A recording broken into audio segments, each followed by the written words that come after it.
中国古代铸剑鼻祖欧冶子，曾为越王勾践铸造战卢、巨阙、圣爷、鱼肠、纯钧5柄宝剑，并为楚昭王铸造了龙渊、太阿、工部3柄名剑，因此名声大噪，各方求剑者络绎不绝。欧冶子不愿为盛名所累，遂带妻儿远离是非之地，到神仙潭隐居。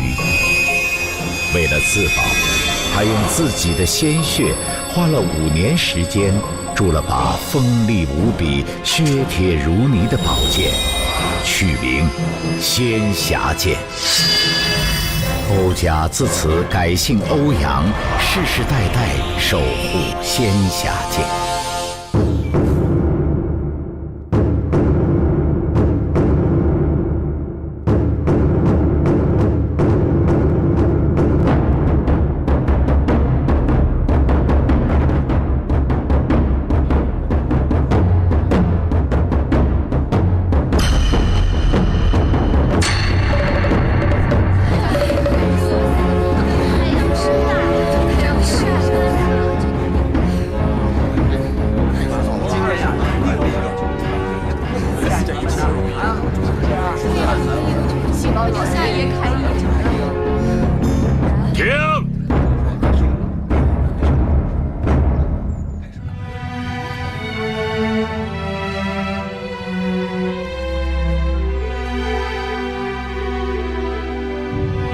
时逢大旱，万物不长。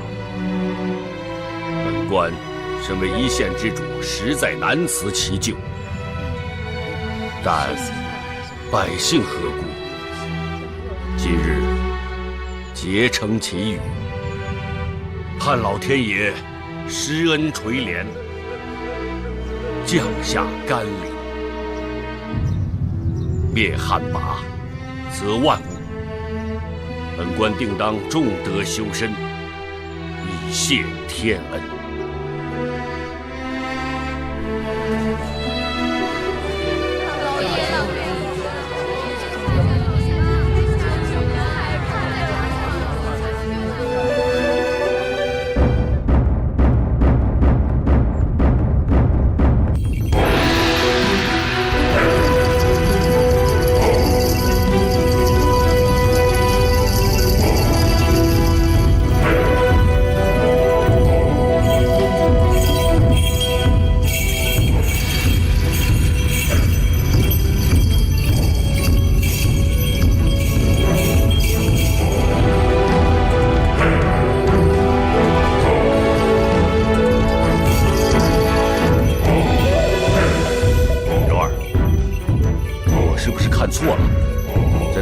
和百姓一起跳奇遇舞的，是我们的女儿玉凤吗？可不是嘛。她怎么也跑去跳奇遇舞了？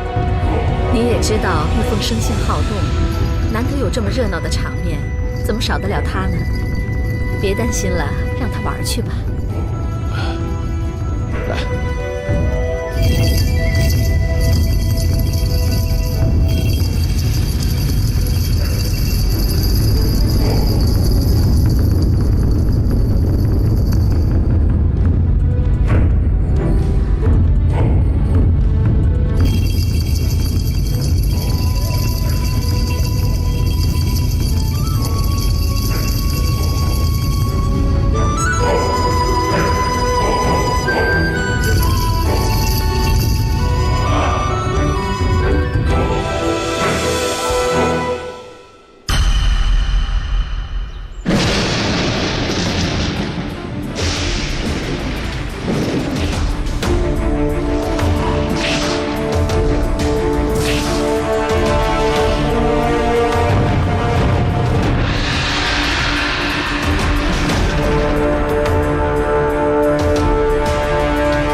变天了！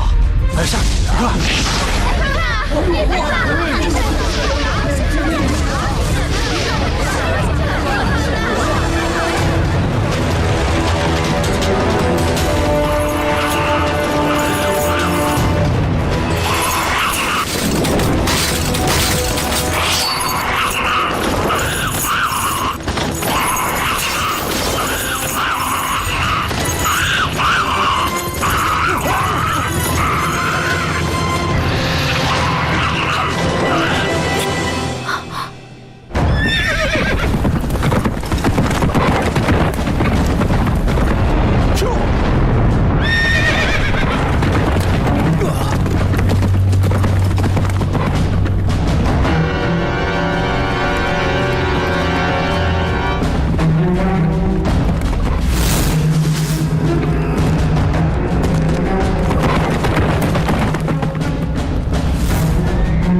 掌门，掌门，我没事，不用担心。都督大人果真身手不凡，今日领教，才知我欧阳修罗的拳脚功夫，在大人面前实在是班门弄斧，不值一提。惭愧惭愧。哎，欧阳掌门这是说的哪里话？欧阳世家一向以剑法著称，历代相传仙侠剑削铁如泥，再加与仙侠剑法相辅相成，威力无比，能抵过千军万马。你刚才若是用仙侠剑跟本都督交手，相信本都督也不是欧阳掌门的对手。都督大人此言差矣。欧阳世家既然已与都督结盟，自当情同手足。天底下哪有手足相残的道理呢？欧阳掌门说的也是。不过说起仙侠剑，本都督也希望在有生之年能目睹这仙侠剑的风采，不知何年何月才能有幸看到这把剑呢？唉，实不相瞒，仙侠剑每隔30年才现世一回，算日子也差不多了。在下想取回仙侠剑，一争武林盟主之位，以便一统江湖，好为都督大人效力。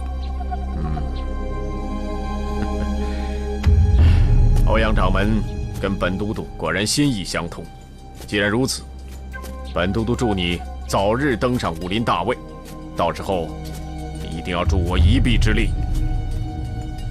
在下一定不负众望。哎，对了，平日令郎伴你左右不离半步，今天为什么没有见到他？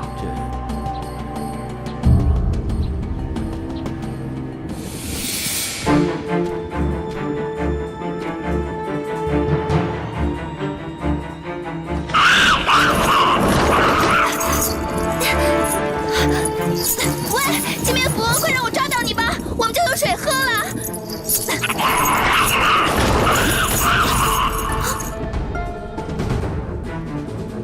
你是谁啊？别紧张，我是来帮你抓金蝙蝠的。金蝙蝠灵敏狡捷，我是来助你一臂之力的。抓到它，大家都有水喝。不需要，走开。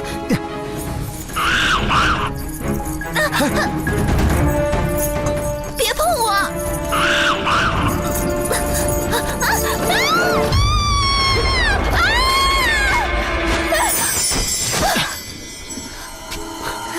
你怎么现在才来啊？要不是那个家伙，我早就抓到金蝙蝠了。看我的吧！喂，小心点啊！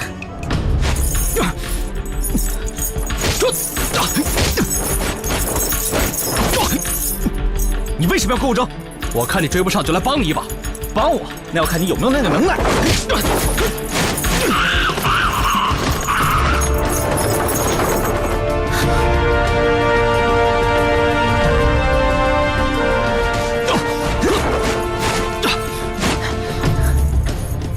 你到底是谁？我，宋生秋。哦，原来你就是剑神之子。那咱们就比试比试吧。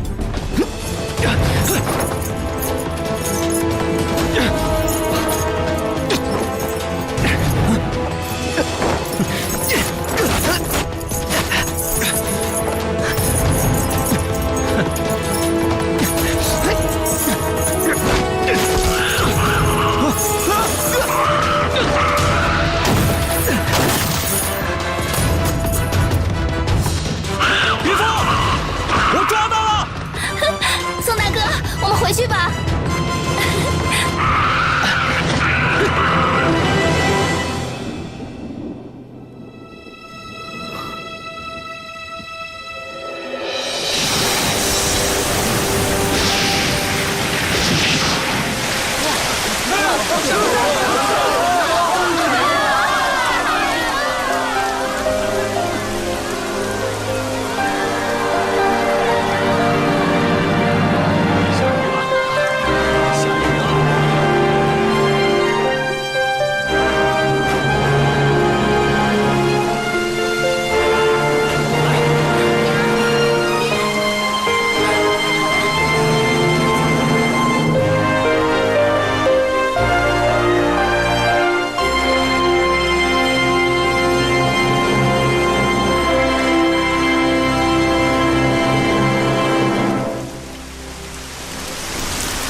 黑白罗刹，仙侠剑2天后就要现身，你们务必严加防备，切莫让任何人闯入山庄。是。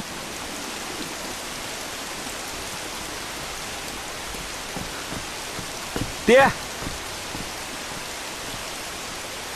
啊，你们2个先下去吧。是。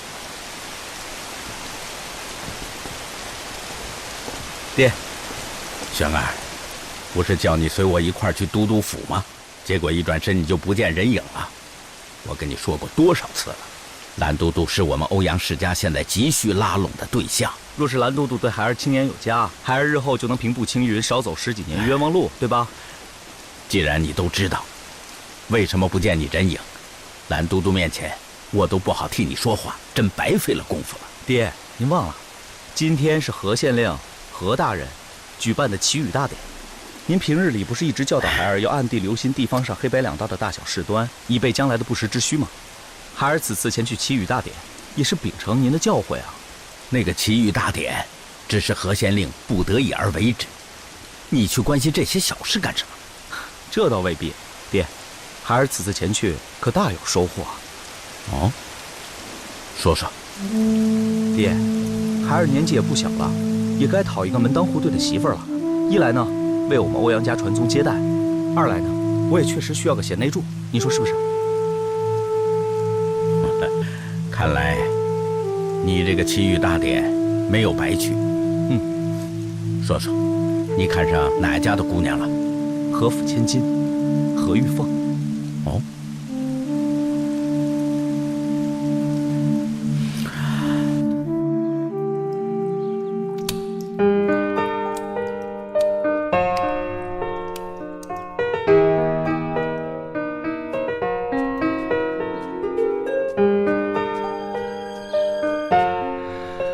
好久没下雨了，这雨后的感觉真不错。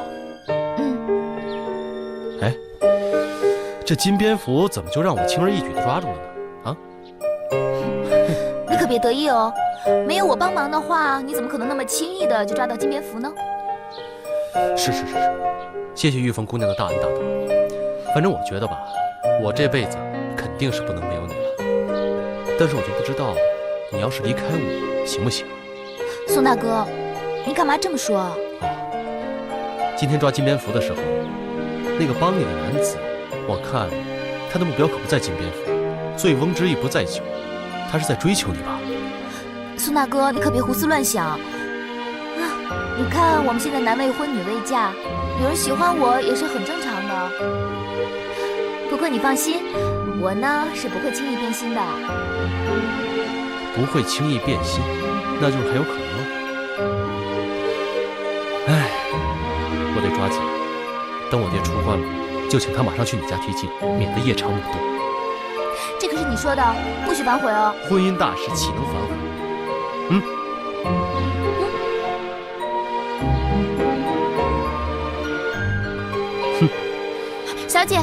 小姐，不好了，有人来向你提亲了。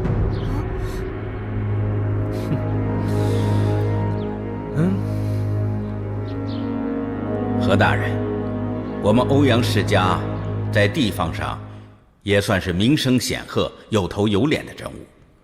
况且，犬子不但武功好，仪表亦是出众。如此英雄少年，对令千金来说，应该是不算委屈吧？不知何大人对这门亲事有何意见呢？欧阳公子确实是百里挑一的人才，可是小女从小任性，婚嫁之事她自有主张，我这个当爹的也不敢轻易的答应啊！还请欧阳掌门见谅啊！看来何大人真是对女儿疼爱有加。不错，我们也该听听令千金的意见。不用问了，我不嫁。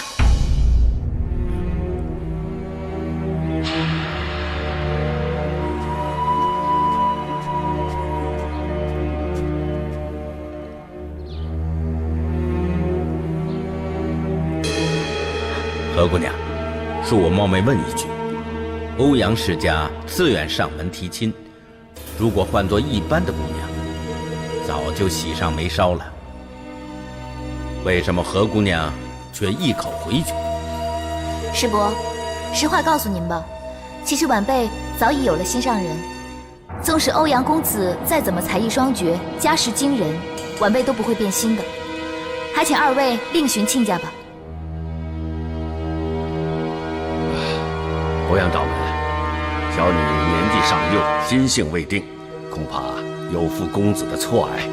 今日有什么得罪的地方，还请欧阳掌门和欧阳公子海涵呐。何大人，不必这样说。令千金敢作敢言，能勇于追求自己的幸福，这是好事啊。只怪犬子无福，娶不到这么好的媳妇。实在抱歉。何大人，咱们同在一线，虽然当不成亲家，还可以做朋友嘛。何大人，你不要把这事儿放心上。好，那今天就不再打扰了，我们告辞了。走。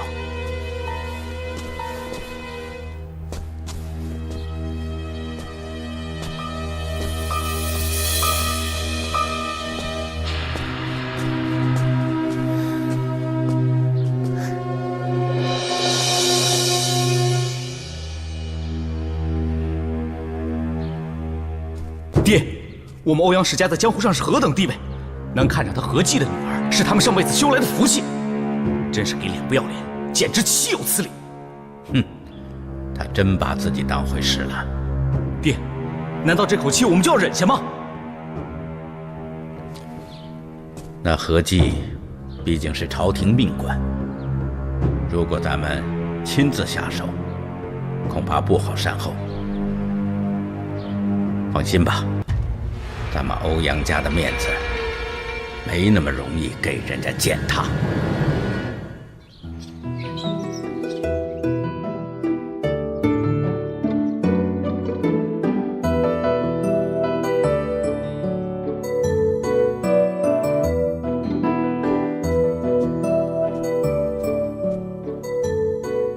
二叔，在忙吗？好，生秋回来了啊，怎么样？这次顺利抓到金蝙蝠了吗？托二叔的福，抓到了。果然有乃父之风啊！这下你可成了天降甘露的大英雄了。过奖。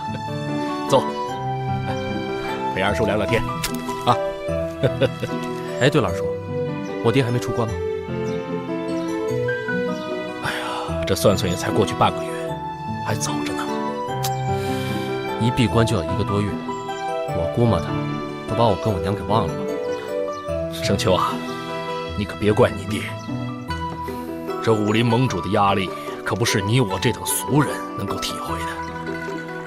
他如果不精益求精的话，怎么能够在当今武林中站得住脚啊？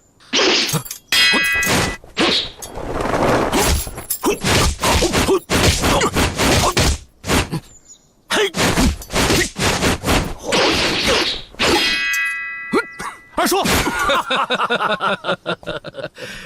陈关掌门真是宝刀未老啊！哎，老弟也颇具精进嘛！啊，陈关掌门，什么风把您给吹来了？这风吹来的可不止我一个人呐！盟主还在闭关，这事儿可就难办了。各位前辈，大家如此情急，敢问有何事难办？宋公子有所不知啊，修罗门门主欧阳修罗一向没有将盟主放在心上，现在又有大都督蓝中岳做靠山，我等担心他会有进一步的行动啊。此话有理。生秋啊，这个欧阳修罗的武功造诣虽略逊你爹一筹，可他却处心积虑，一心要当这个武林盟主。二叔也知道，他和蓝中岳结盟之事，早就想通知你爹。可是，盟主他在闭关，谁也不能打扰啊！不能再等了，副盟主，仙侠剑就要出坛。如果让欧阳修罗得到了此剑，那我们在座的这些人可就都要倒霉了。各位前辈，既然事关重大，不如各位先在神剑山庄住下，等家父出关以后再做定夺，如何？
欧阳掌门所说，何县官并没有犯什么错，你想让本都督怎么做呢？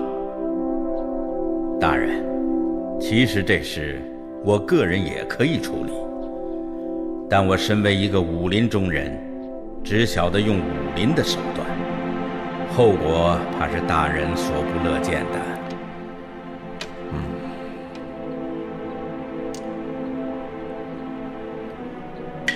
按照欧阳掌门所说，你是想用官场的方法，只要能把挡路的石头挪开，又不脏咱们的手，该怎么做，悉听大人尊便。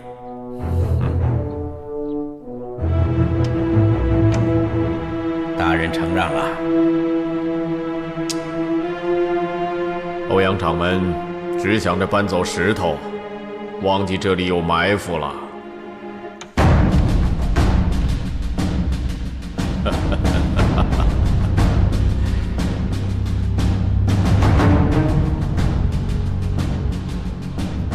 欧阳掌门，你大可放心，我们已是盟友，你的事我自会放在心上。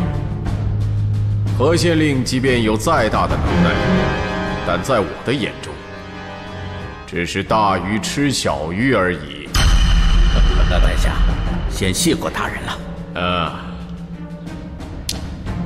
这盘棋你输了吧？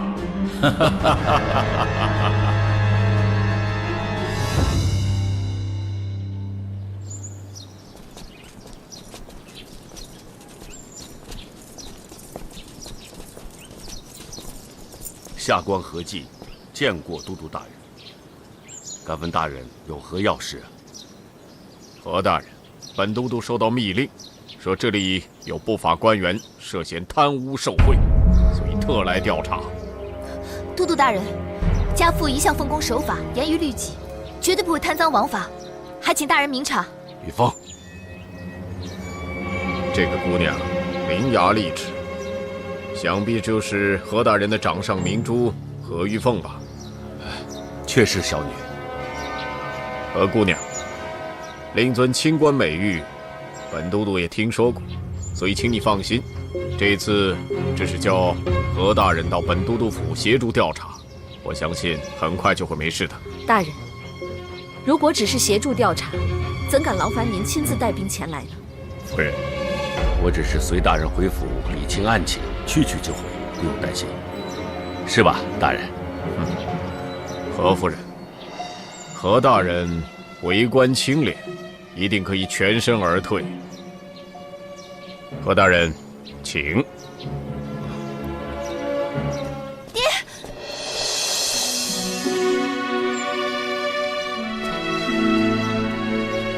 夫人，晚上不用等我，我先走了。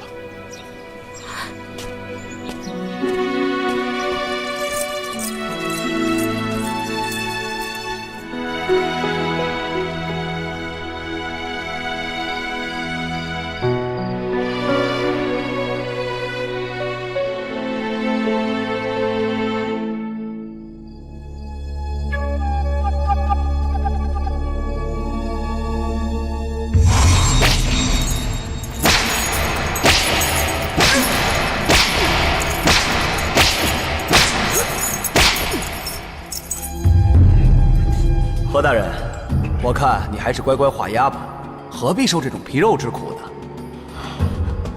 我何其一生清白，岂能受这种不白之冤？你们就是打死我，我也不会认罪的。好，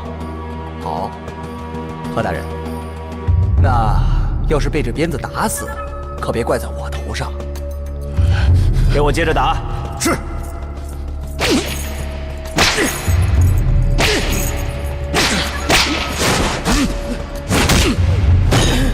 你在干什么？谁让你这么对待何大人的？何大人，让你受苦了。别演戏了，虚情假意。来，看来何大人对本都督有很深的成见呢。你说实话吧，为什么陷害我？我挡了你的财路吗？何大人，本都督只是秉公办理。若何大人没有贪赃枉法的话，本都督又能拿你如何？呸！苍松，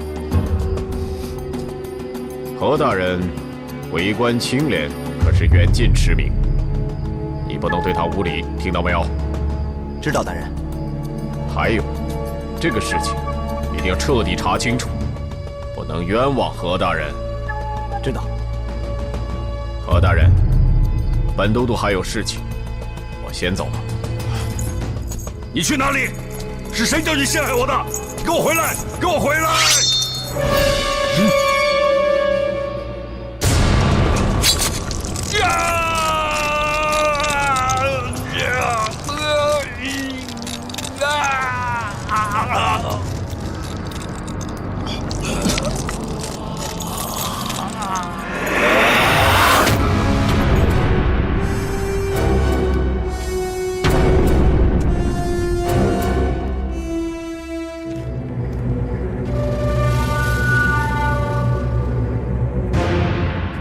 照你这么说，伯父在里面已经3个多时辰。你父亲好歹是个县令，这么长时间也不让家人前去探望，他们也太不近人情了吧？我曾听我爹呢提起过这个人，说他贪功好名，为人阴险，表面上看起来与人和善，实则睚眦必报。尽管我爹处处小心，恐怕也在不经意的时候得罪过他。落到这种人手上，我真的怕我爹他。玉凤，你先别这么想。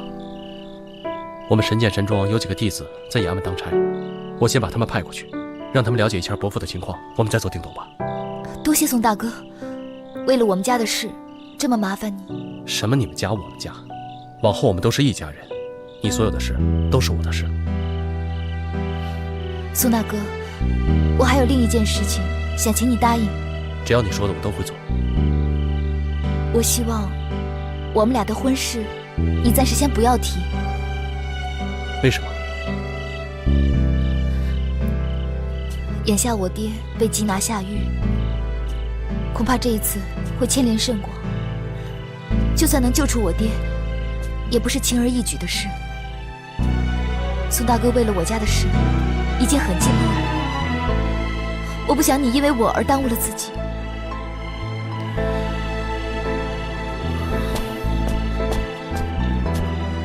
何玉凤，我们从小一起长大，青梅竹马，甚至都从来没有分开过。你觉得我们的感情这么经不起考验和风波吗？玉凤，以后不管发生什么事，我们都一起面对，好吗？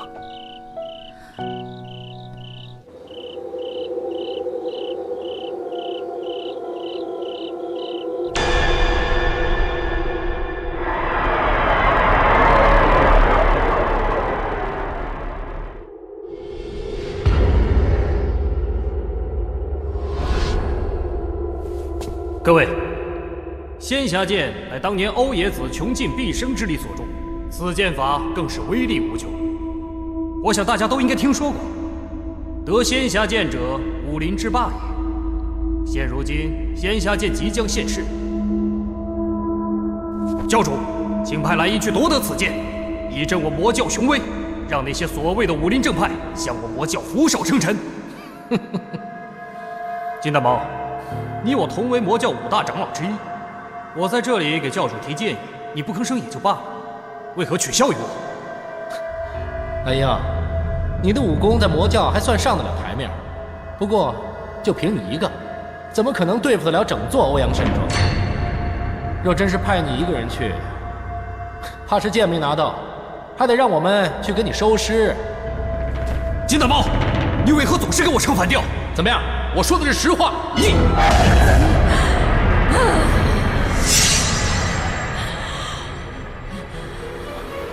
请教息怒。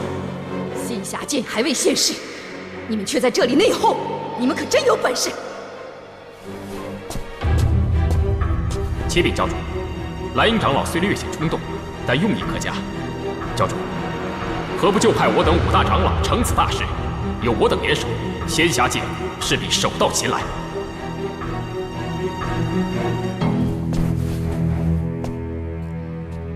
其实本座对仙侠剑的盛名早有耳闻，我也正有此意。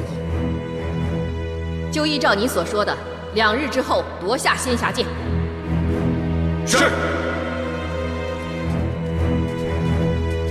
左右护法参见教主。说。属下发现白眉雪环里没有人，连花弄影也不见踪影。该死！白眉雪，我一直因为她是毒王的遗孀，所以才会对她礼遇有加。她却3番5次的要求要离开魔教，本座没有答应，她居然敢逃跑！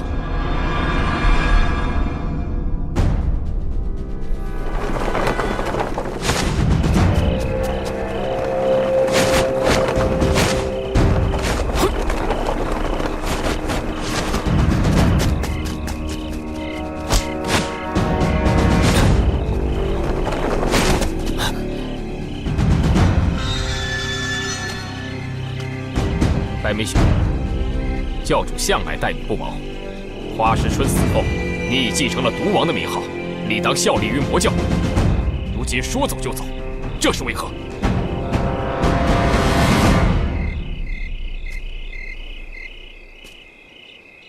我出身神医世家，当年加入魔教，乃是因为先夫为魔教中人，逼不得已。如今先夫已经辞世，我母女自然与魔教再无瓜葛，自当带着颖儿远走高飞，这有什么不对吗？白狐大哥，我知道你向来与家父投缘，也一直待我们母女俩不薄。怒勇，求求你了，看在我爹的份上，放我和我娘一条生路吧。来日若有机会，怒勇一定知恩图报。其实我特别希望你们母女俩能留在教中，但是他们跑不远的，一定还在附近，快追！是。你们快走吧，别让他们发现了。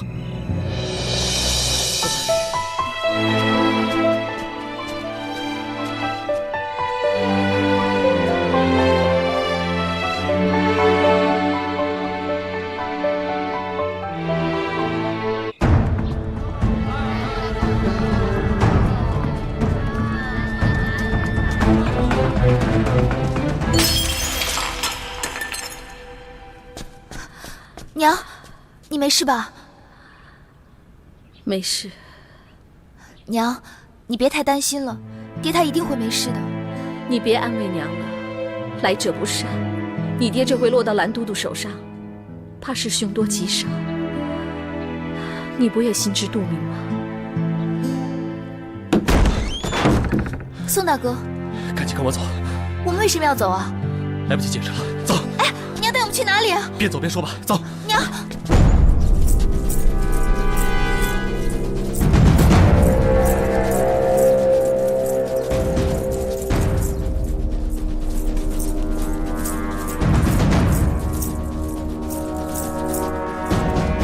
何姬的夫人和女儿都不在府里，搜仔细了吗？搜仔细了。这和府里外被我们团团包围，就算连只苍蝇都飞不出去，他们如何逃得？莫非有人走漏消息？哼，就算他们闻风而逃，谅他们2个女人也逃不了多远。的对，你们3个分头去追，一定要把他追回来。是。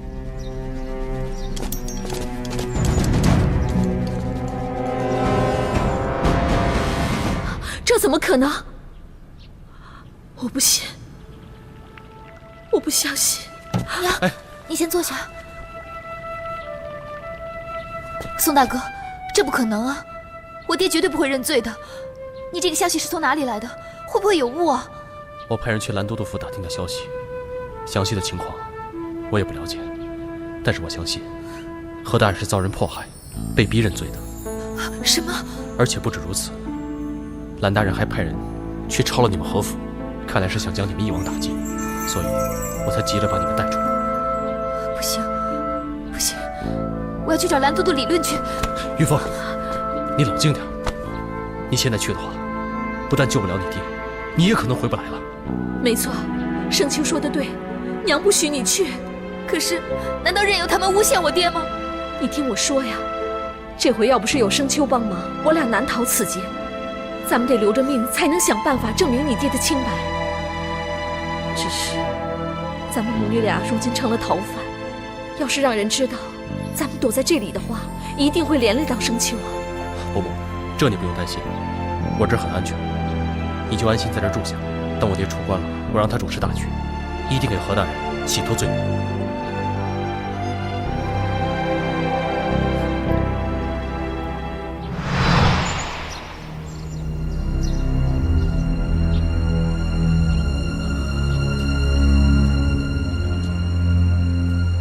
何姬被抓了，咱们总算出了口气。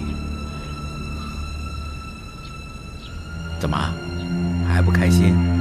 何姬被不被抓跟我有什么关系？我还是没有娶到自己喜欢的姑娘。你还想娶何玉凤？他那天都把话说成那样。不管他说什么，我都喜欢他。爹，能不能让蓝都督把玉凤赏给孩儿？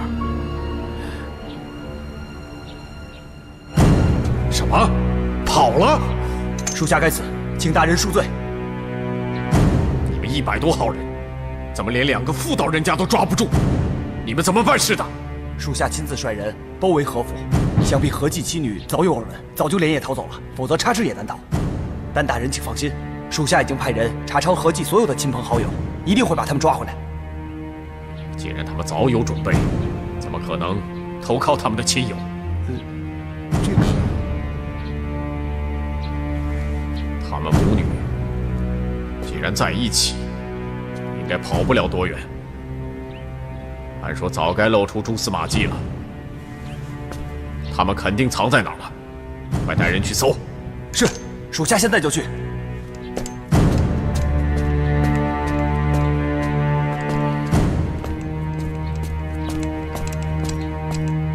韩风见过都督大人。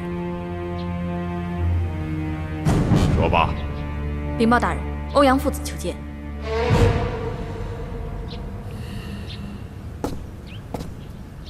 见过都督大人。在下今日来此，还有一事相求。哦，大人，何姬这次虽然开罪了我父亲，但其女何玉凤却与此事无关，还请大人网开一面，将何玉凤交由在下代为管束。听欧阳公子的意思，你是对何家的那个丫头有意思吗？何姑娘率真自然，意气飞扬，颇有江湖儿女的气概，在下对她确实一见倾心。她虽是朝廷宦官的女儿，但是你要她也无妨。不过，这个人暂时还不能交给你们。这是为何？这个何玉凤和她娘亲不知从哪里收到的风声，已经逃跑了。不过我相信，很快就能抓到他们。到时候，我会把他交到你们父子手上。啊，那就有劳都督大人了。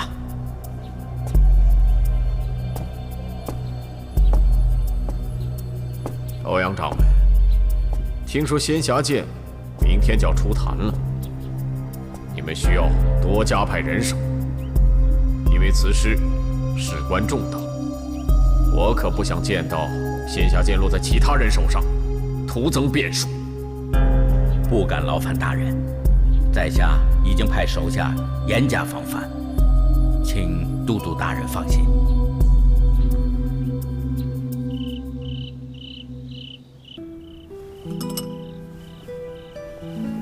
玉凤伯母，赶紧趁热吃吧。宋大哥，你在外头转了一天，有没有我爹的消息？何府上上下下所有的人都被蓝都督捉拿下狱了，更多的消息我也不是很清楚。不过玉凤伯母，你们就放心在这住下来，一切都等我爹出关以后再做定夺。可是谁也说不准令尊什么时候出关，我们老是这么躲着也不是办法。凤儿，依我看，我们还是得冒点风险，上青云山庄投靠你叔公祖。以他老人家的人脉，或许能有办法替你爹伸冤。伯母，你们真的打算离开？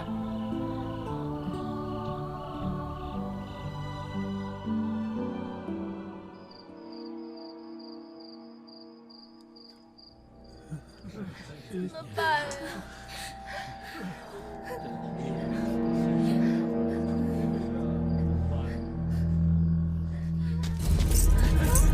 快！你哭吧！你哭！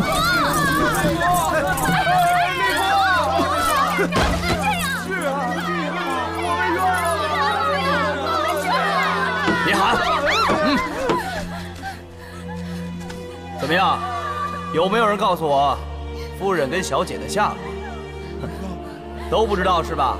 好，不告诉我的话，你们的下场就跟那个人一样。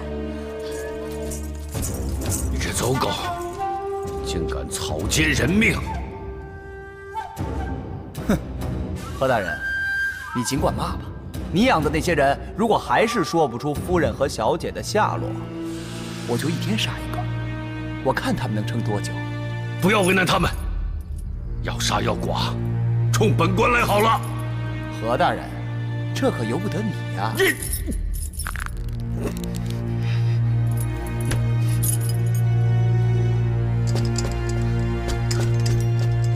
苍松哥，都督大人让你过去一趟。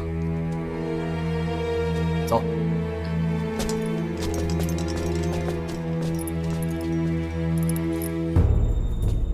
仙霞剑这次出坛，我相信各门派都会虎视眈眈。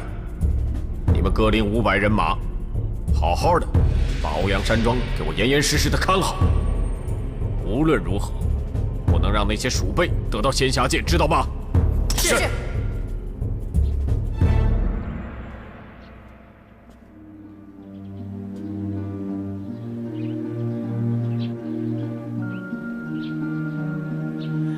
刘一刀啊，你找个地方坐下行吗？别晃了，晃得老子头都疼了。城关掌门，我能坐得住。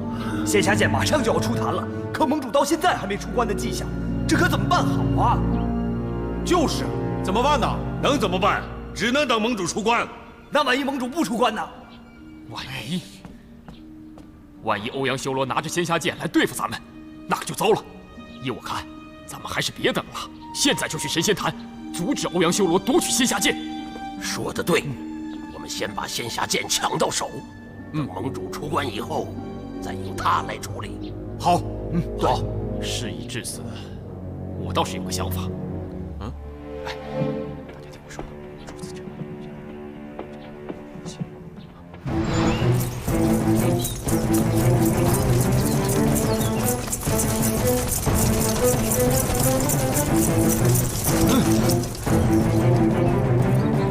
走。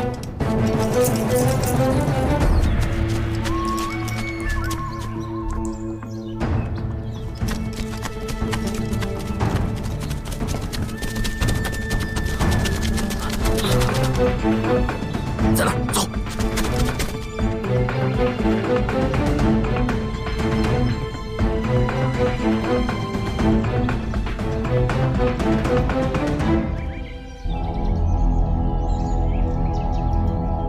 爹，这仙霞剑在午时真的会复出坛面吗？不错，30年前，你爹亲眼见过一次。轩儿，你要记住，仙霞剑出坛后，只有半个时辰就会再次沉入坛底，所以我们一定要快，务必将仙霞剑拿到手。孩儿明白。老爷，老爷，魔教的人打过来了，我们的人眼看就快抵挡不住了。黑白楼上在，快去拦住他们，千万不能让他们闯进来。是，跟我走。是。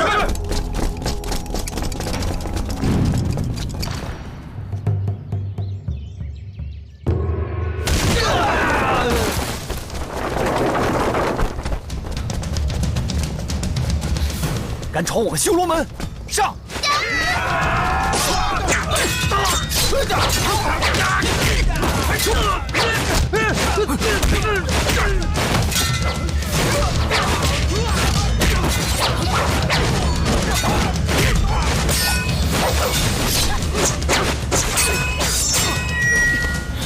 别跟他们纠缠，快去神仙坛！追！救火，强奸，走！追！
爹，5时快要到了。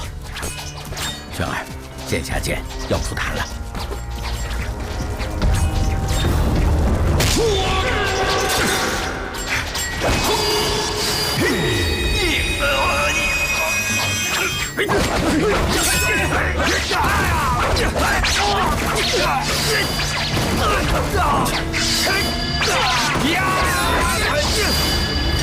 仙霞剑乃是我们欧阳世家的传家之宝，你们凭什么来抢？都给我滚！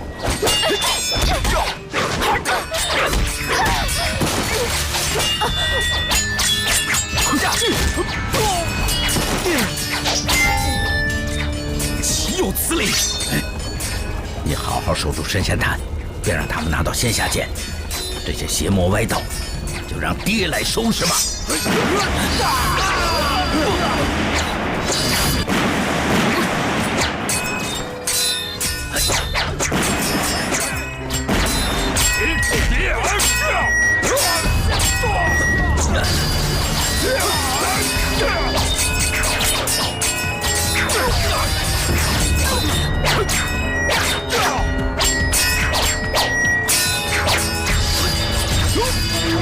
我来帮你！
线下见。下见。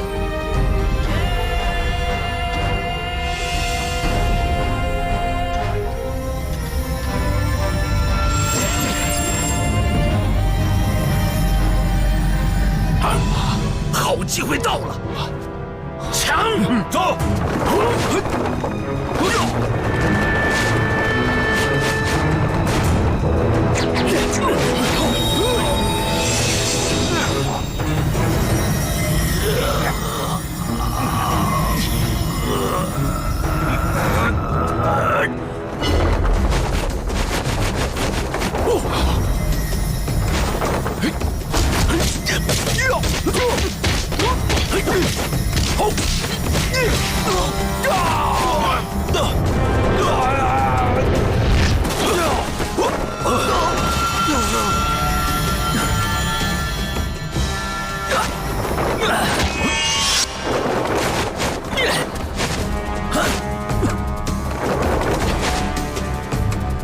圈儿，跟我一起把剑抢回来！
圈儿，跟我走。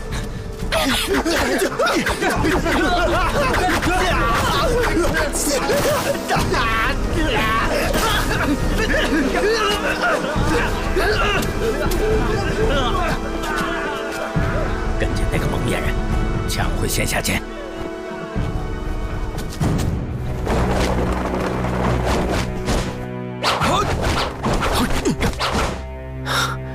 果然不出我所料，元贞，绝不能让他把剑带走，维护江湖。走。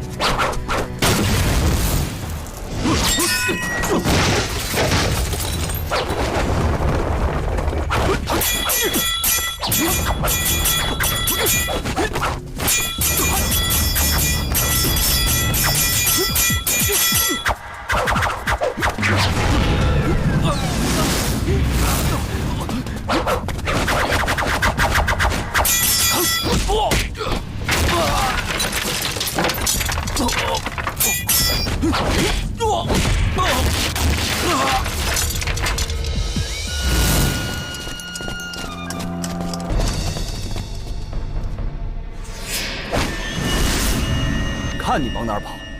给我上，放箭！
状，变成集市了，是不是？这黑衣人怎么进来的？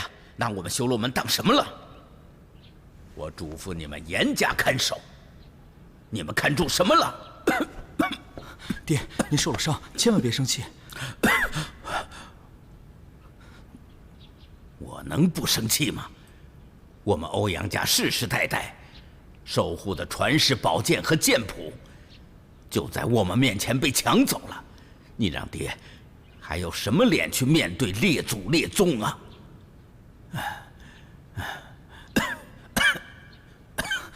爹，您没事吧？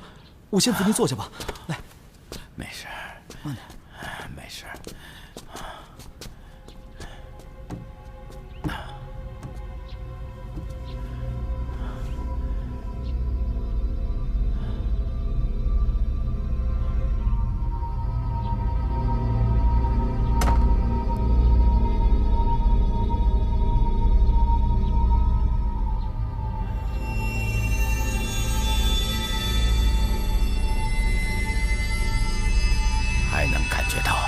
有一股剑气在内，有这种功力，能用竹杖削铁如泥。那个黑衣人到底是谁？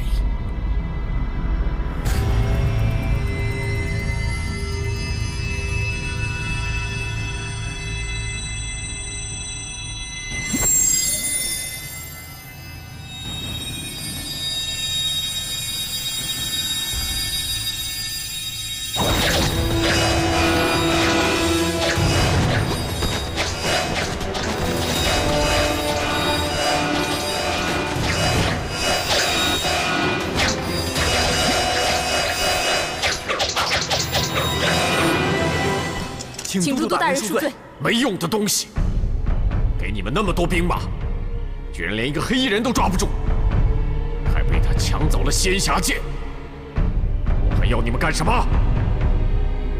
既然你们这么不中用，本都督就废了。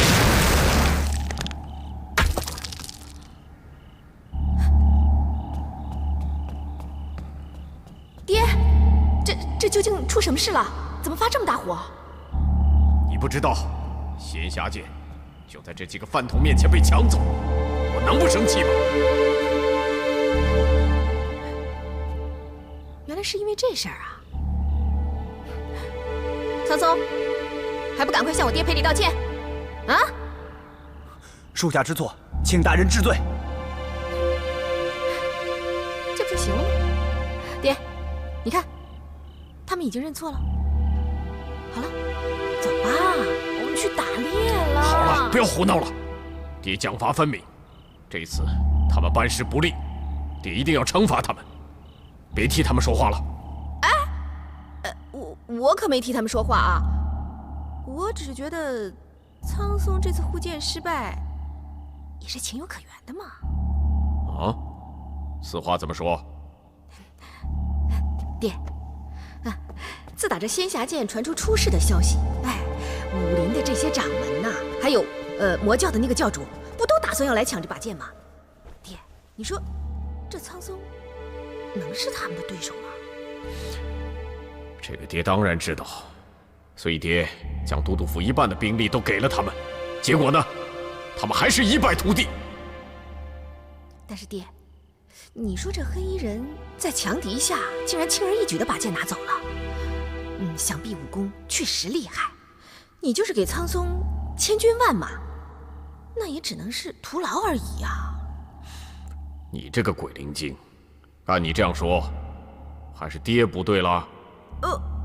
我可没这样说啊，我只是觉得，如果爹亲自前往神仙坛坐镇，他一定逃不过爹的手掌心。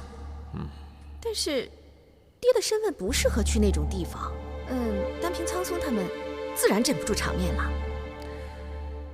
好了好了，这次红红替你们说话，就放过你们了。谢都督开恩。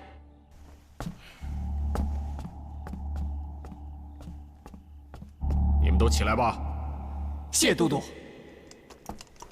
爹，我们快去打猎吧，要不然那些猎物就全都回家睡觉了。哎呀，不行啊，爹还有很多事情要做呢。爹，你怎么说话不算数呢？你还是我爹吗？你这个人……启禀都督，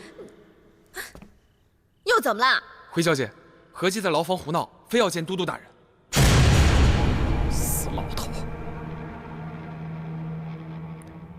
苍松，你去看看。是。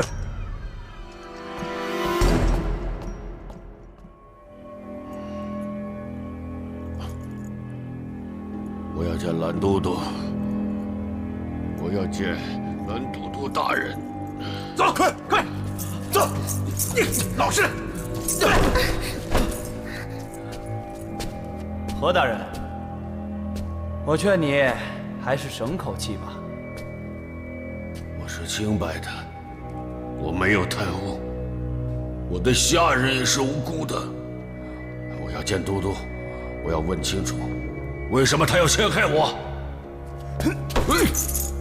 姓何的，你是戴罪之身，你还有脸见都督大人吗？我没罪，我死也死个明白。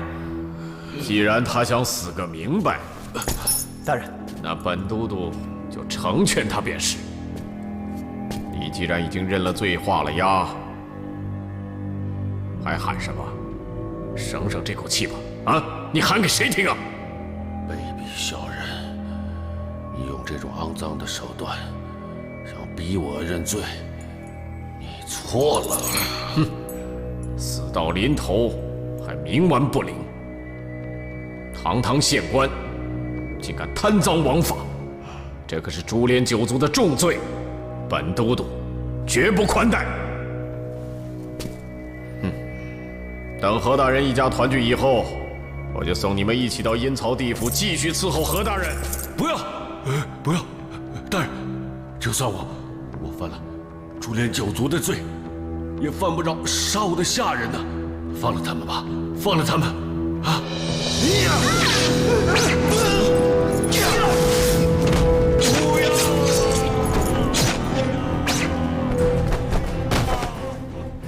不要啊，大人！放过他们吧，放过他们吧！何大人，如果你真想救他们的话，就乖乖认罪。好，无论本官如何辩解，也无法洗刷冤屈，终究还是难逃一死。启禀大人，我这一辈子虽然没有立过汗马功劳，但我绝对对得起清廉二字。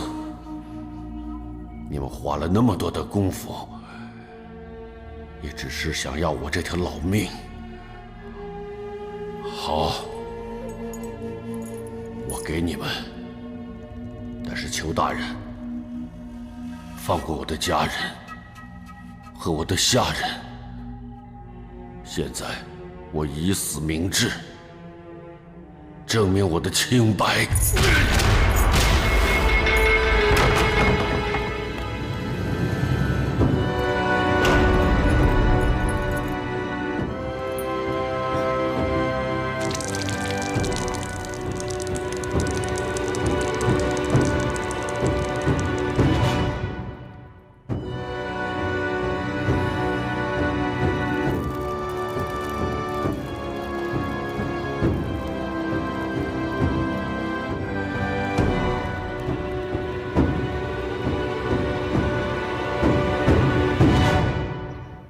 我想来想去，能够以竹代剑，手法出神入化，功力如此深厚的人，如今除了神剑山庄的宋宁远，还能有谁？爹，您的意思是宋盟主就是那个黑衣人？什么盟主？满口的仁义道德，却干出这种见不得人的龌龊之事。玄儿，陪爹去找宋老贼，把仙侠剑找回来。是。你说什么？何大人死了？是少爷，这是小的刚刚从都督府里打听到的消息。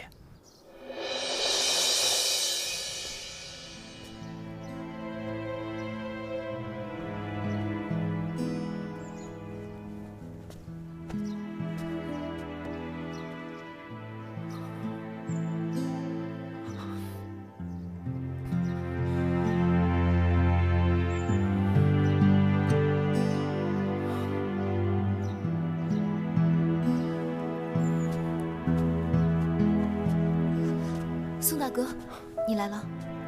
伯母，深秋，我们的行李都已经收拾好了。这，你们这就要走了？差不多了。我们已经在府上打扰这么多天了，我和玉凤不能再麻烦你了。我娘说的对，我们总不能一直住在这里，这实在太不合适了。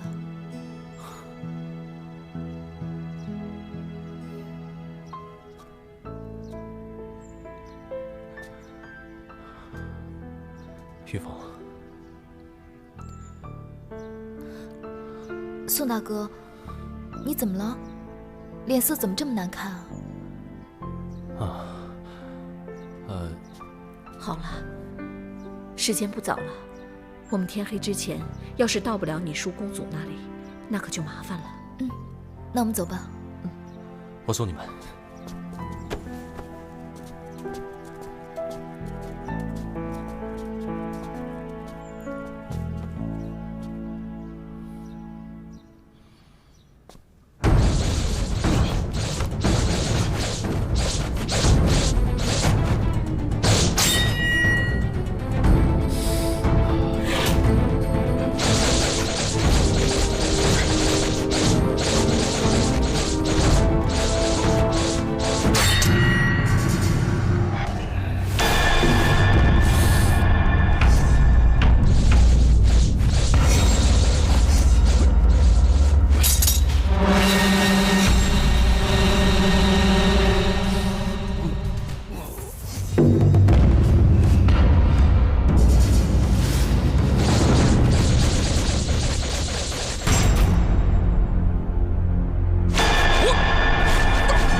孙盟主，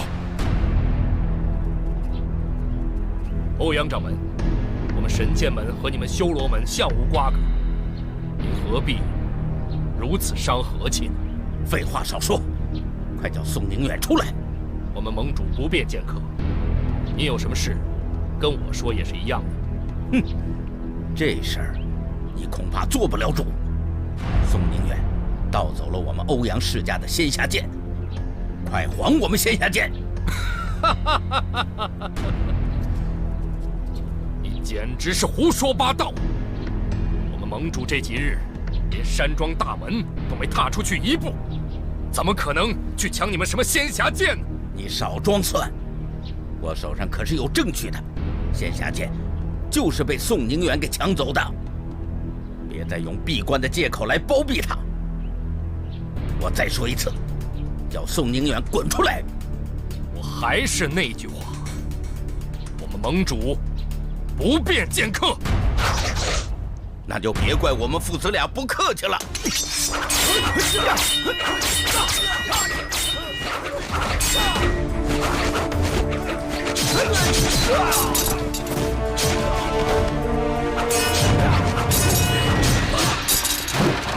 孙盟主，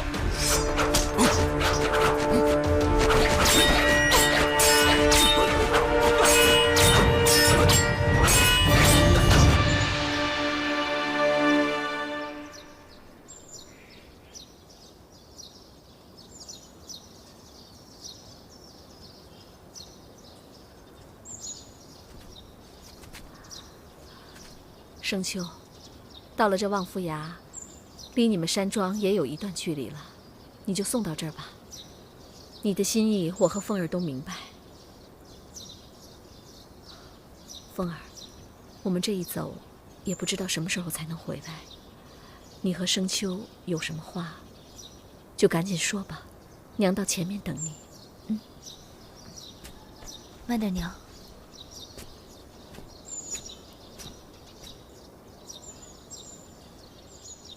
宋大哥，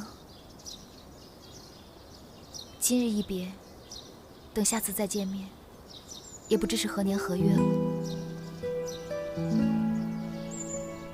我走了以后，你一定要照顾好自己。玉凤，如果有什么变故的话，你一定要坚强地活下去，知道吗？变故？宋大哥，你的意思是？啊，没什么，我的意思是，你总是那么冲动。如果遇到什么事，我又不在你身边，你一定要照顾好自己。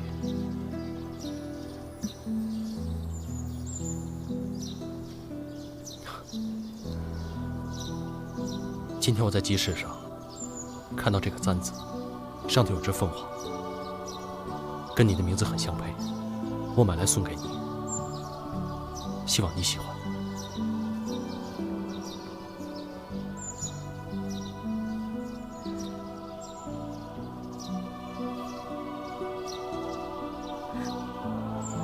我会好好珍藏的。对了，我也有个东西要送给你。这枚玉佩，我从小就戴在身上。如果你不嫌弃的话，就收下它吧。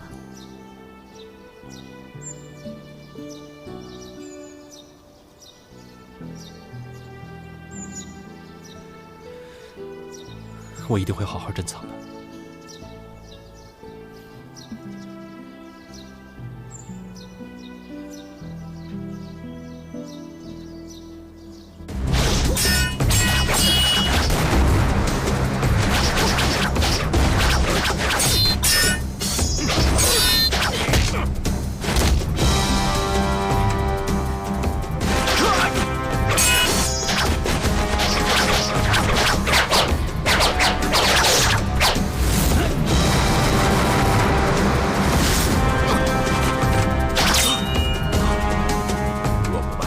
交出来，我就铲平你们神剑山庄！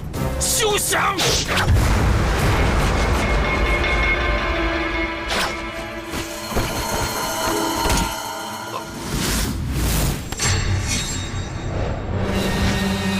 爹，仙侠剑！没错。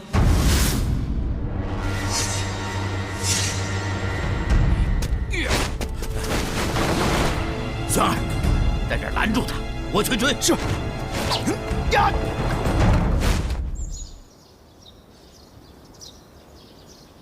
宋大哥，你就送到这里吧，我和我娘该走了。走吧。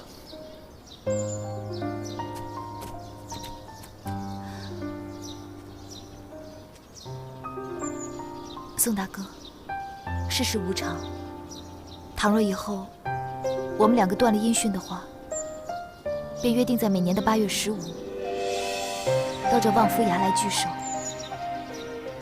共赏明月。你说好不好？好。8月15，月圆人团圆。我记住了。玉凤，你一定要保重。你也一样。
你怎么了？爹！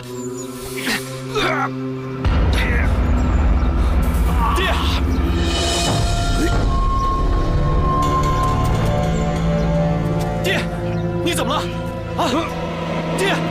县主曾写下遗训，凡我族人非不得已默练仙侠剑，以免走火入魔。宋宁远莫非已经走火入魔了？既然如此，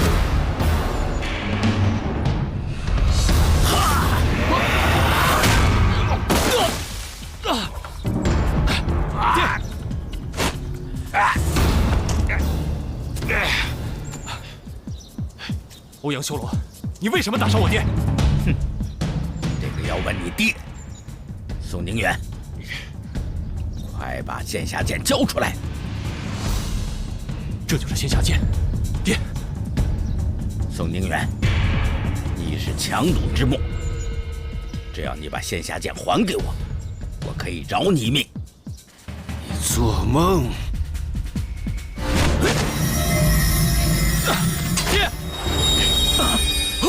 爹，激流勇进！爹，秋儿，快走！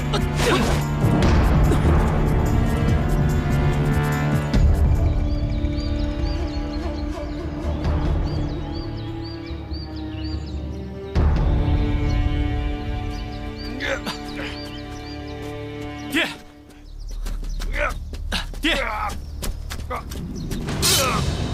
爹，爹，你怎么了，爹？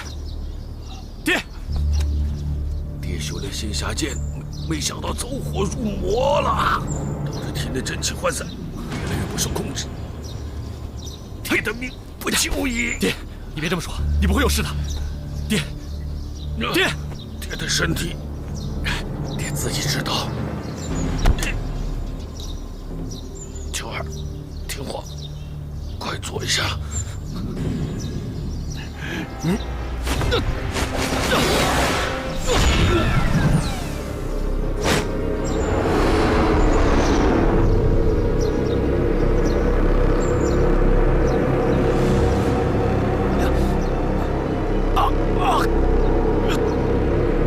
秋儿，爹现在把所有的功力传给你，以后你要勤加苦练，千万不可辜负爹对你的期望，知道吗？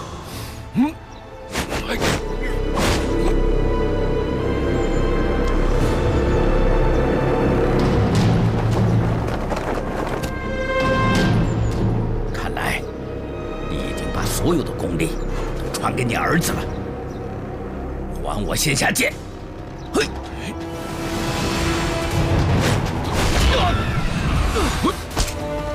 我即便功力全失，也不会把仙侠剑交给你。你这个无耻之徒，快把仙侠剑拿来！别想了！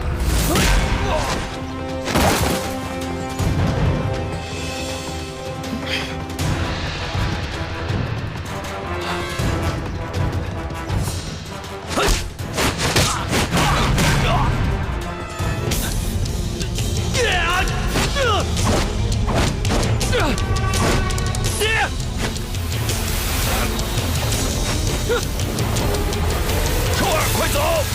快走！爹！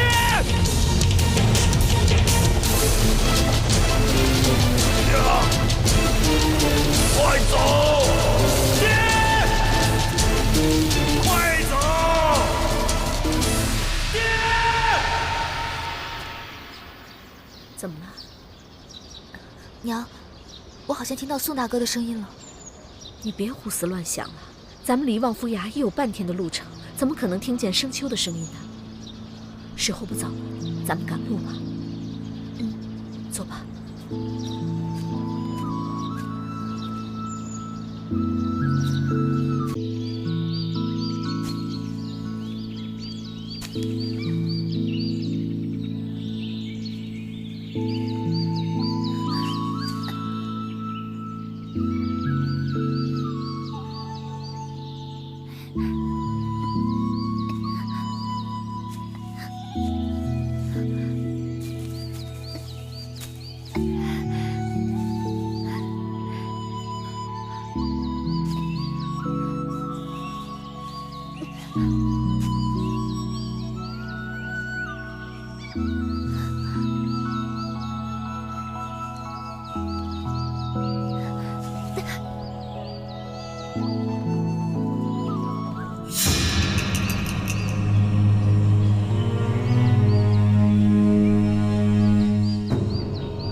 下剑呢？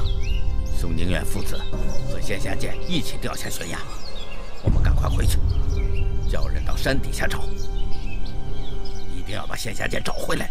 是。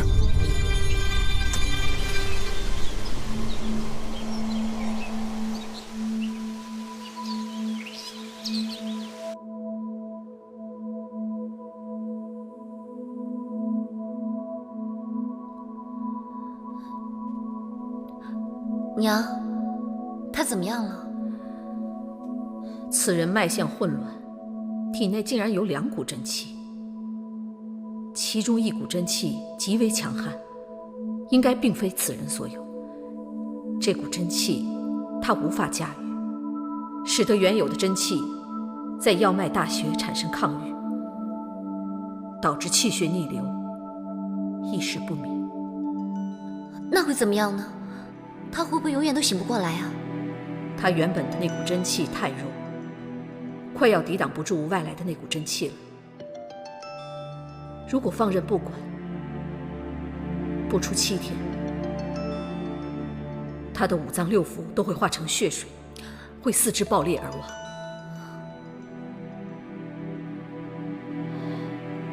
颖儿，你这次捡了一个麻烦回来。那照娘这么说，他会不会没救了？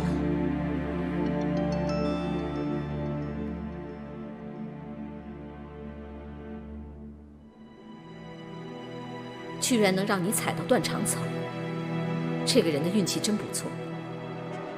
断肠草既内服，但是对外敷疗伤却具有神效。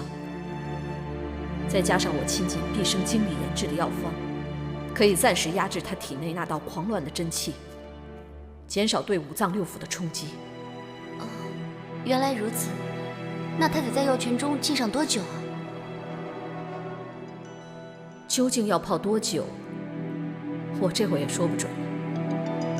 要知道，此刻他体内那道真气实在过于强悍，能够以药性约束他已是万幸。要挨到他清醒，少说1个月，多则1年，皆有可能。颖儿，娘丑话说在前头，这人是你捡回来的。如果你要他活，你就必须每天帮他换草药、煮药泉。要是这个人死了，他的命可是要算在你头上，明白吗？孩儿明白。孩儿只是奇怪，这个人究竟是什么来头？为什么年纪轻轻，体内却被灌进如此强大的真气？还有，他究竟是受何人所迫，才会掉下悬崖呢？他是什么来头，跟咱们母女有什么关系？咱们好不容易逃出魔教，终于能安然度日了，你救他就是捡了个麻烦。哦，孩儿明白，我只是想想罢了，我会谨守本分的。你知道就好。总而言之，等他醒了就把这个人赶紧打发走，免得多事。哦。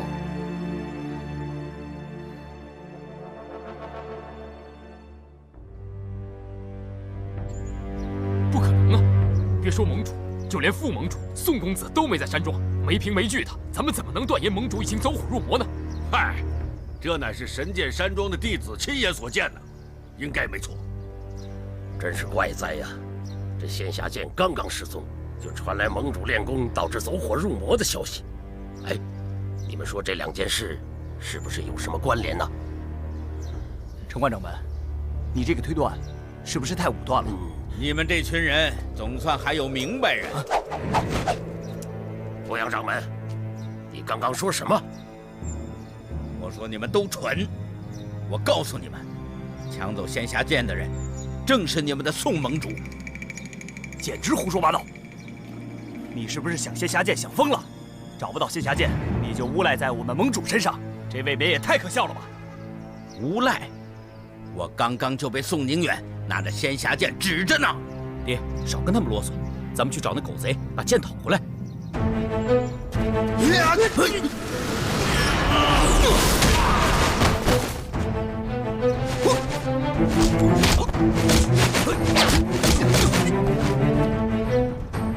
欧阳掌门，又来干什么？副盟主，宋宁远他人呢？如果再不交出仙侠剑，休怪我不客气了。副盟主，他说的是真的吗？真的是盟主拿走了仙侠剑吗？怎么了，副盟主？你方才不是也亲眼目睹了宋宁远手上拿着仙侠剑吗？还想抵赖？副盟主，你也看到了。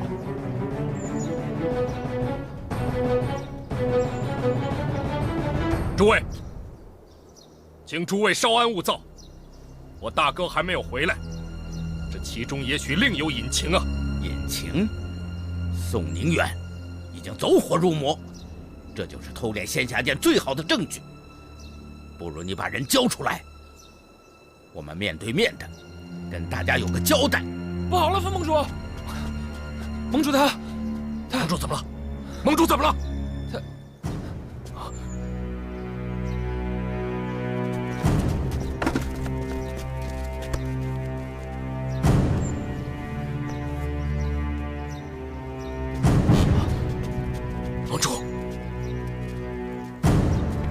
盟主，盟主，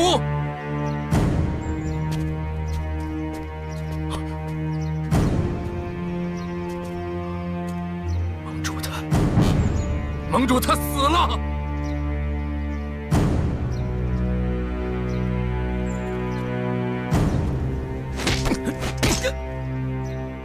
欧阳修罗，你们太过分了！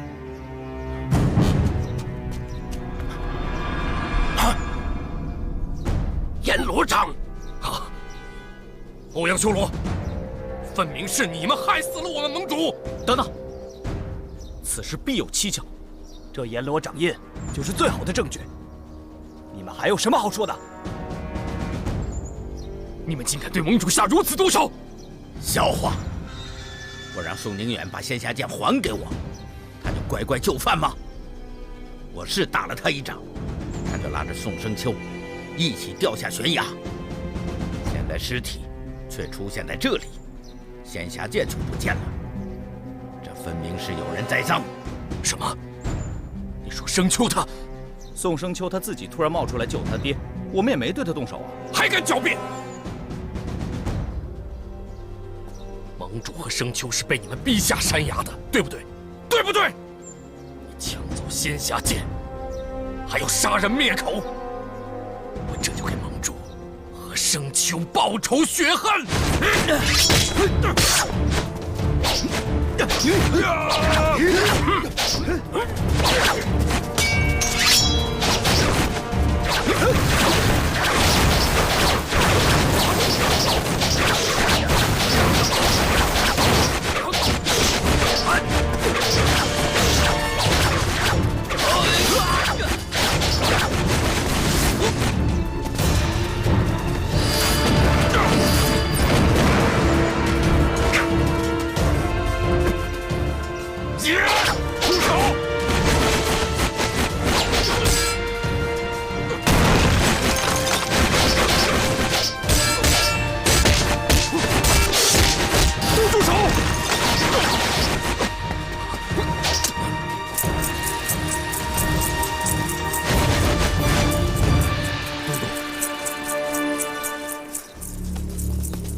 欧阳掌门，没事吧？没事，幸好都督来得及时。都督大人可真有闲工夫啊！你连我们武林之事都想插手吗？武林之事？你们这帮人自谓武林高手，到处结党营私，拥兵自重，妄想用武林的名义为非作歹，不受朝廷管辖。你们可知道，这一犯下杀头重罪，还不知悔改？我们没工夫听你放狗屁，赶快闪一边去，省得碍事儿。本都督宅心仁厚，不想对尔等斩尽杀绝。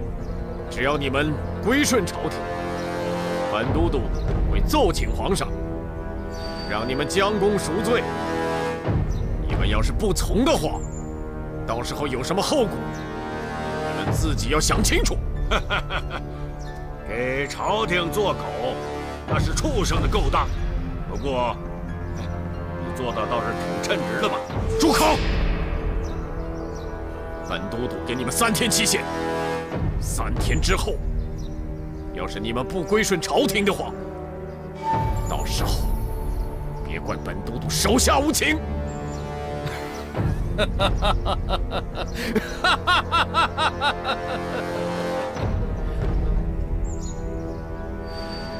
都督大人，你可真够慷慨的，肯给我们3天时间。可惜张某没那个耐性，3刻我都等不了。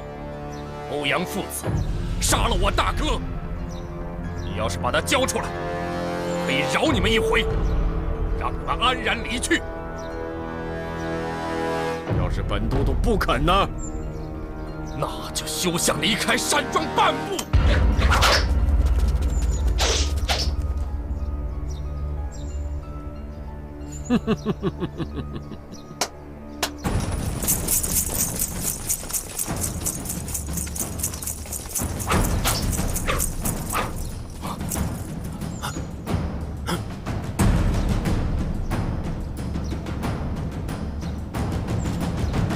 考虑清楚，3天之后我还会再来的。到时候别怪本都督没有事先警告你。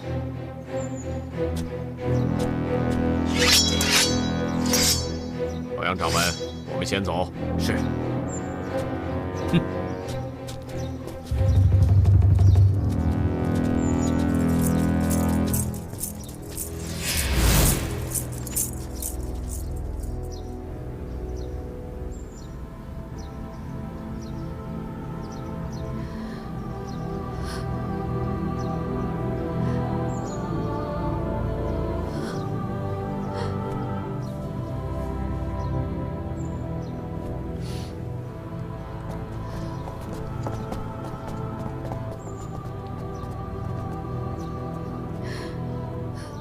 大嫂，请节哀。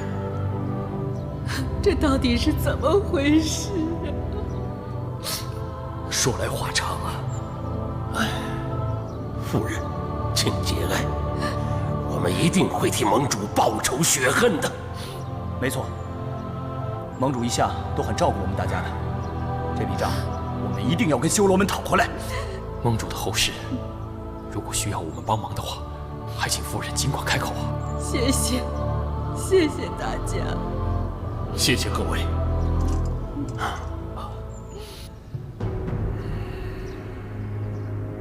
按你们所说，仙侠剑既然没有落在张宏烈的手上，那肯定是落在宋生秋手里了。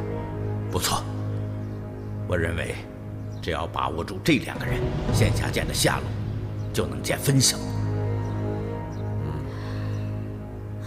欧阳掌门，恕我冒昧的问一句，这宋宁远父子掉下悬崖的时候，不是只有你在场吗？那会不会是你把仙侠剑拿走，为了掩人耳目，故意嫁祸给别人呢？你怎么这么说我爹？我爹绝不是那种人。哎，都督大人，我向您保证，仙侠剑绝不在我们手里。在下也希望早日找到那把剑，弄清真相。另外，还请都督大人多派人手，早日找到宋生秋。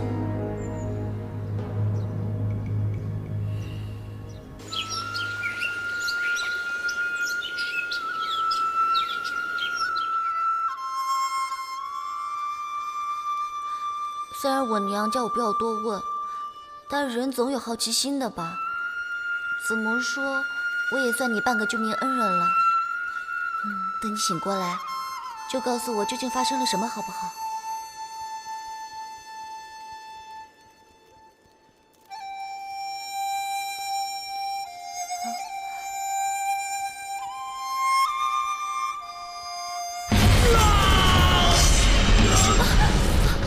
你怎么了？娘，娘！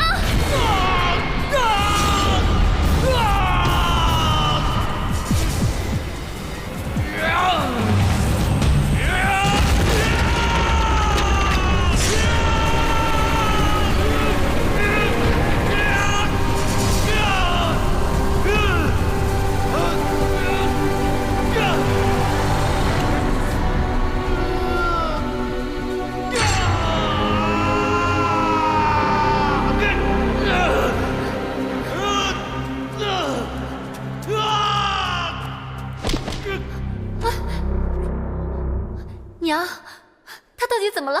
怎么会这个样子啊？他体内那股真气受到药性的影响，互相撞击，想找到出口。我刚刚已经封了他的血脉，现在应该收归到巨厥、气海还有关元穴，应该暂时能稳住他混乱的真气。要还是不行呢？那就得看他的造化了。如果挨不到今晚，他这条小命就会死吗？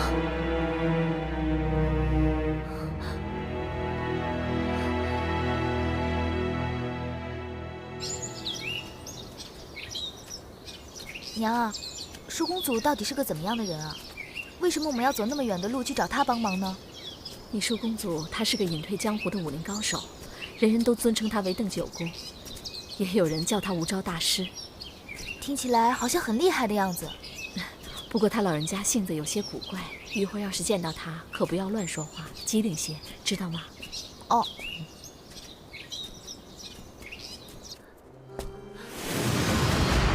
我一来他就这个样子了，已经足足过了1个时辰了。娘，他到底怎么了？会不会死了？不会啊，看他面上还有血色。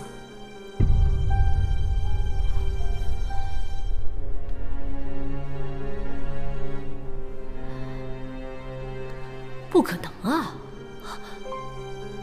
怎么了？该不会已经断气了吧？不，他非但没断气，反而体内的那道真气没有再到处乱窜，而且还都聚回到丹田之内。看来我昨天铤而走险，用歪打正着的方法救了他一命。哎呀，这可是关键，我得记到药谱上。哎，娘，我就知道你想做研究，但是你的话还没有说完呢。那股气到了丹田以后会如何呢？你不懂，这股真气原非他所有。假使他日后善加调理，融合他原有的真气，他的内力会因此直升好几个层级，说不定将来还会成为武林高手的。可是他看上去好虚弱，真的假的？此一时彼一时，将来的事谁也不能预料。哎，颖儿，赶紧去给娘取放药材的药囊来，娘要替她重新调制药草。真希望她早日醒过来。现在娘对她的研究可有兴趣了。娘，刚刚你还说我多管闲事呢，现在我看你的兴致好像比我还大。娘只是有机会遇到一个试药的人，高兴罢了。怎么样，你还想不想救人？想，我现在就去拿药。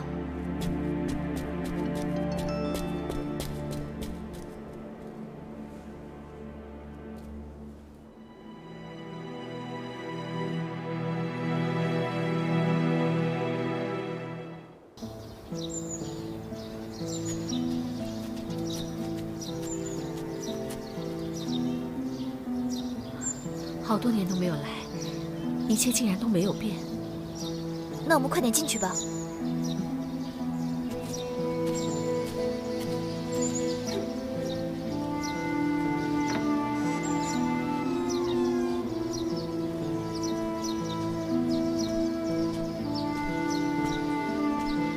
叔公，我是柔柔，我带着玉凤来看您了。叔公，舒公主。没有人，会不会出去了？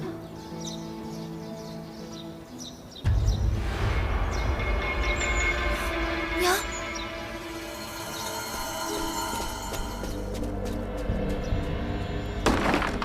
啊，舒公主，娘，叔公，叔公，究竟发生什么事了？柔柔不孝，为尽后辈之责，这么久没来看你，想不到你已经……叔公，舒公主，孙侄女玉凤第一次来拜见你，想不到竟是天人永隔，无缘尽孝。舒公主，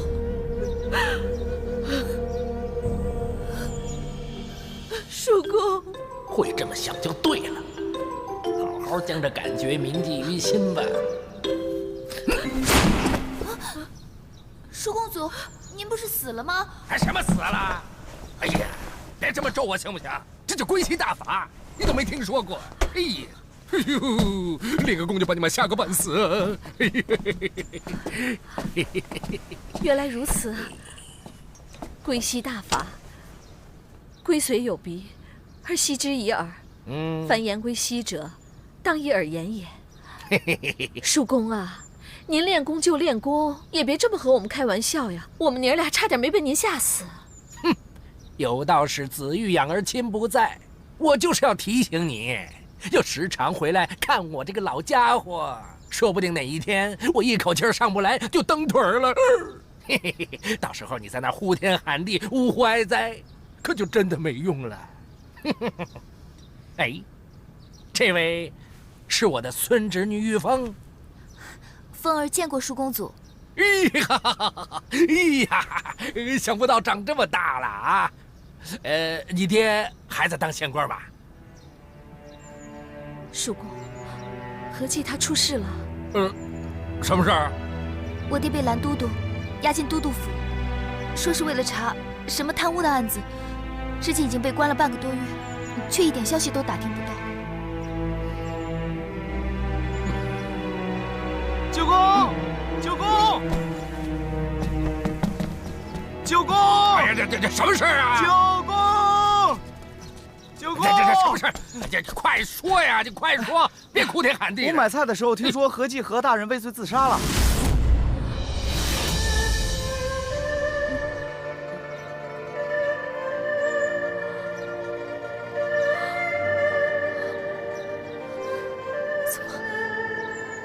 怎么可能会发生这种事？你是不是听错了？我怎么可能听错呢？大街上人都这么说。哎，九公，我记得那个何计何大人不是娶了您的侄女吗？怎么说你们也算亲戚是吧？您一点风声都没有听到？哎呦，不是，这两位是谁啊？什么人？干什么的？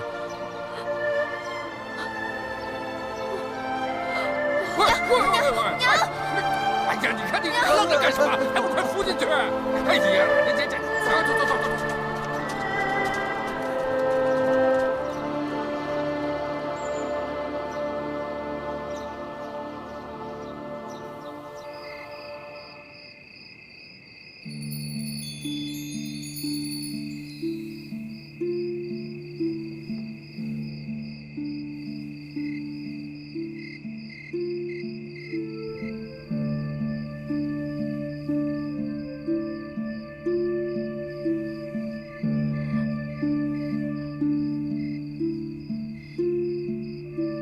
老爷，你还记得玉凤16岁那年生那场重病的事吗？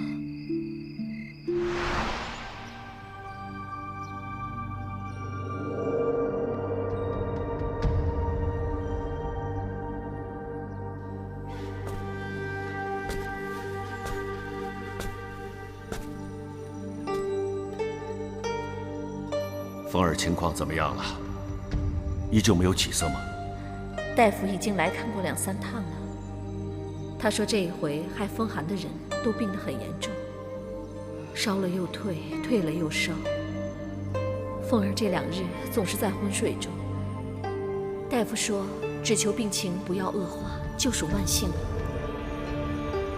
凤儿平常身体强健，没想到这一次居然病了这么多天。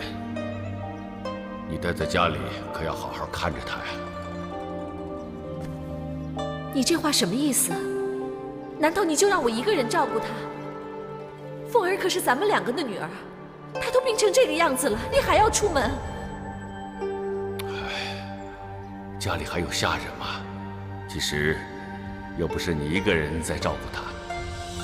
你看县衙大门之外，这次水患之重，很多乡民百姓家都被冲走了，田也被淹了，老的死的死，小的病的病，他们又可曾有下人照顾呢？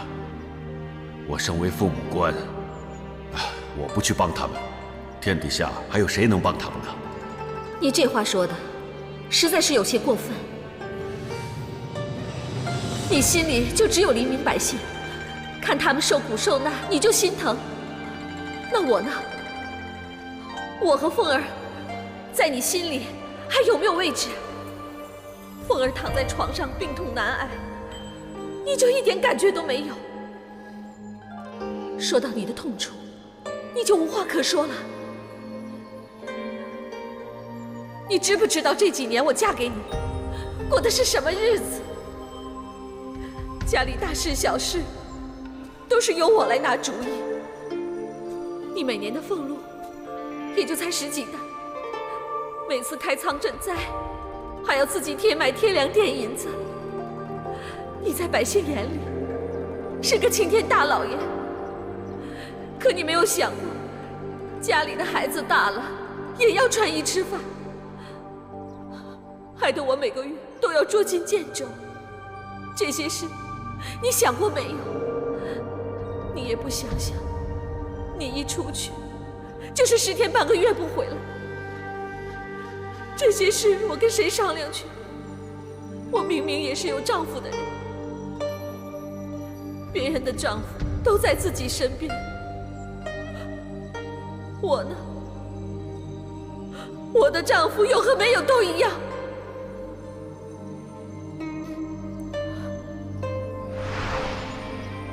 这20年来，你哪一天不是为了国家，为了朝廷，为了一方百姓鞠躬尽瘁，甚至连一顿安稳饭都没有在家吃过？结果呢，却被人安了个贪污渎职的罪名，还说你畏罪自杀。你告诉我，你值得吗？娘，您别这么说。爹一辈子清清白白，一心为百姓着想，每逢旱灾便诚心祈雨，只要百姓受灾，就向朝廷请求开仓放粮。这些大家都看在眼里，他们一定知道爹是被奸人所害，他们是不会毁了爹的声誉的。是啊，柔儿，凤儿说的有道理。您不要再说了，叔公。老爷落到今天这个地步，所有的一切都是我害的。不是的，害死爹的不是娘，是蓝中月那个狗贼。要不是他，爹也不会枉死狱中。我现在就去杀了蓝中月，替爹报仇。凤儿，叔公祖，哼，你冷静一点。听闻蓝中月这个人武功十分高强，阴险狡诈，你年纪轻轻，在他眼里无足轻重，你贸然前去以卵击石，那是白白送死。可是杀父之仇，不共戴天。凤儿恳求叔公祖收凤儿为徒，我发誓一定要为爹报仇雪恨。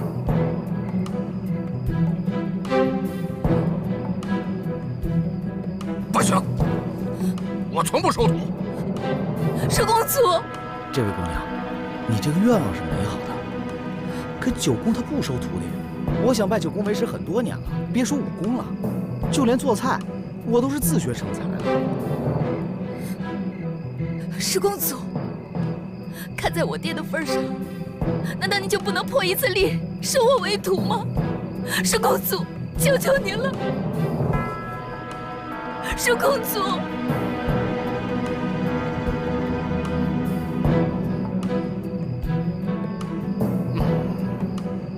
好吧，你只要通过我的测试，我就收你为徒。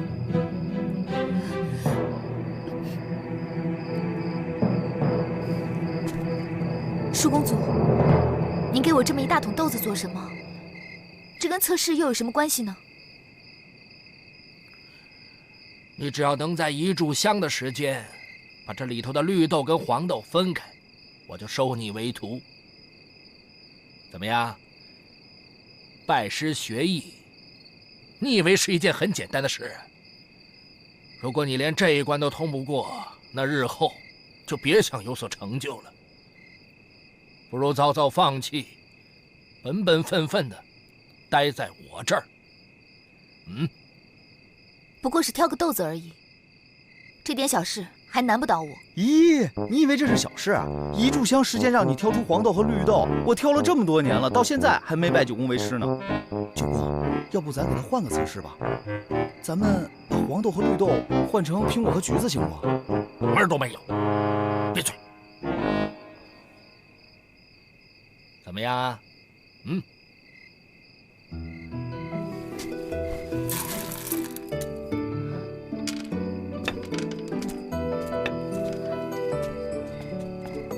叔公，你真要收凤儿为徒啊？是啊，不过他得通过测试才行。可您明知凤儿她……凤儿性子太烈，做事有冲动，学武功对他来说未必是件好事。再说了，这江湖险恶是常人所不知道的，我也是不想再问世事才退隐江湖的。既然如此，那您为什么还要考验凤儿？这些豆子能磨练他的性子。习武之人要动心忍性，不管他通不通得过这测试，这样的考验对他也是有好处的。更何况想要通过这个测试，可着实不易呀。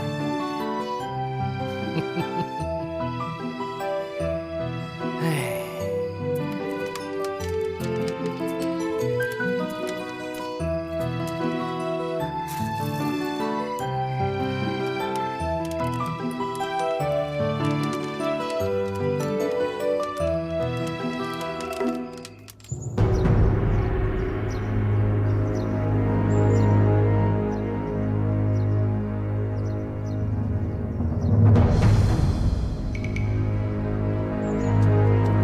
爹，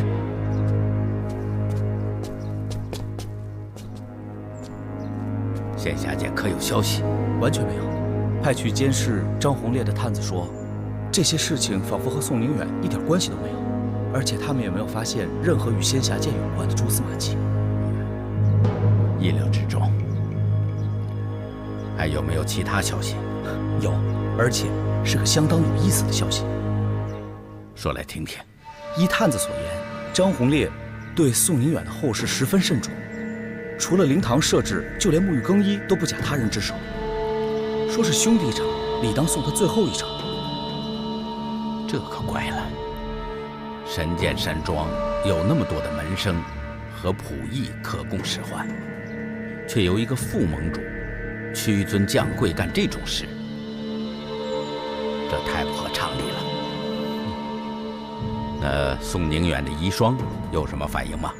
没什么特别反应，但据孩儿所知，这次宋宁远的遗体是由张宏烈跟苗翠园一同入殓的，而且苗翠园对张宏烈特别的信任，处处都要他拿主。这张宏烈虽然和宋宁远是结义兄弟，可毕竟是个外人，他能如此亲力亲为，只怕其中另有蹊跷。你派探子盯紧点。孩儿已经吩咐过了。掌门，参见掌门。人呢？属下无能，山谷周围数里都找遍了，但是没能发现宋生秋的下落。怎么可能？宋生秋是随他爹一起掉下山崖的。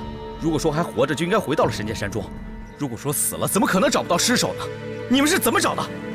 属下无能，请上主责罚。算了，你们先下去吧。是。爹，这事儿您怎么看？宋宁远坠崖之前，已经把毕生的功力都传给了宋生秋。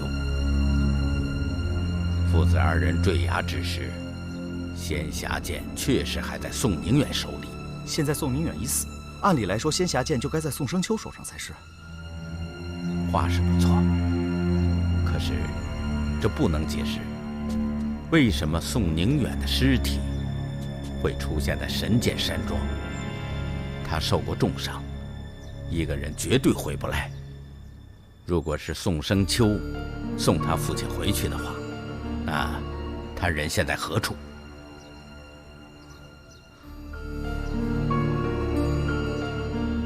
难道说这宋生秋动了歹心，想将仙霞剑据为己有，所以就把他爹的尸体送回神剑山庄后，想方设法逃了？这样做难度太大了。宋生秋就算吸收了他父亲的功力，也未必能这么快化为己用。更何况那么大一个神剑山庄，不可能逃过所有人的眼睛。唯一的可能是，他根本没回去。那宋宁远是怎么回到神剑山庄的？这点我也想不通。整件事疑点太多。宋宁远为什么会死在神剑山庄？而张红烈又为什么坚持要亲手入殓？这些是否与仙霞剑的失踪有关呢？实在令人费解。但爹唯一可以确定的是，如果仙霞剑真的落入宋生秋的手里，而他又认定我是他的杀父仇人，一旦让他有机会练成仙霞剑的剑法，那后果是不堪设想的。这仙霞剑威力虽大，但他宋生秋毕竟只有一人之力。如果说我们联合蓝都督的力量，未必治不了他。蓝中岳这个人城府太深，你要记住，此人只能小心利用，万万不可依赖于他。还有，以爹的观察，只怕他对仙霞剑也是虎视眈眈。如此说来，我们岂不是腹背受敌吗？自古以来，要成大业者，哪个不是险中求胜？眼下，我们要静观其变，先弄清楚仙霞剑的下落，才是当务之急。